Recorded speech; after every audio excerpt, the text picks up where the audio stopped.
Maaseh chapter 22. Men, brothers and fathers, hear my defense before you now.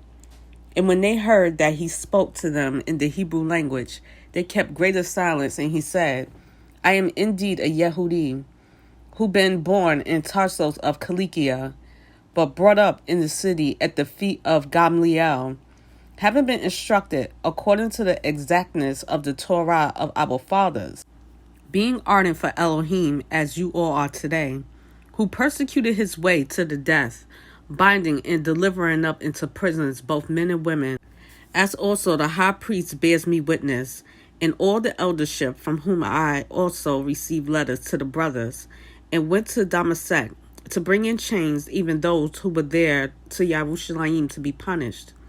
And it came to be, as I was journeying and coming near Damascus about noon, suddenly a great light shone around me out of the heaven, and I fell to the ground and heard a voice saying to me, Shaul, Shaul, why do you persecute me?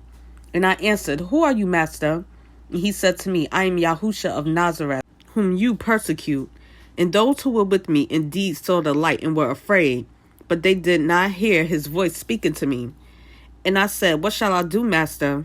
And the Master said to me, Rise up, go into Damascus, and there you shall be told all that you have been appointed to do. And as I could not see because of the esteem of that light, being led by the hand of those who were with me, I came into Damascus. And a certain Hananiah, a dedicated man according to the Torah, being well spoken of by all the Yehudim dwelling there, came to me, and stood by and said to me, Brother Shaul, look up. And at that same hour I looked up at him. And he said, The Elohim of our fathers has appointed you to know his desire, and to see the righteous one, and to hear the voice from his mouth, because you shall be his witness to all men of what you have seen and heard. And now, why do you delay? Rise up, be immersed, and wash away your sins, calling on the name of Yah. And it came to be, when I returned to Yerushalayim, and while I was praying in a set-apart place, I came to be in a trance. And I saw him saying to me, Hurry and get out of Yerushalayim speedily, because they shall not accept your witness concerning me. And I said, Master, they know that in every congregation I was imprisoning and beating those who believe on you. And when the blood of your witness Stephanos was shed, I also was standing by, giving my approval to his death, and keeping the garments of those who were killing him. He said to me, Go, because I shall send you far from here to the nations. And they were listening to him until this word. And then they lifted up their voice, saying, Away with such a one from the earth, for it is not fit that he should live.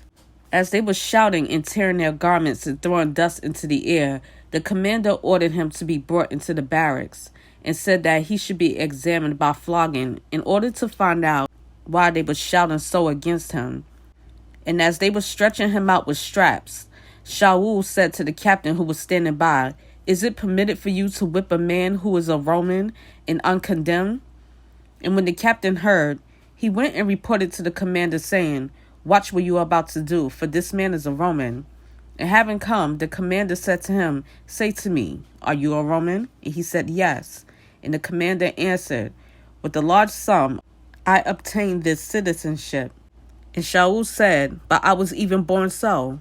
Then at once those who were about to examine him withdrew from him. And the commander was also afraid after he found out that he was a Roman, and because he had bound him. And on the next day, intending to know for certain why he was accused by the Yehudim, he released him, and commanded the chief priests and all their council to come, and brought Shaul down and set him before him.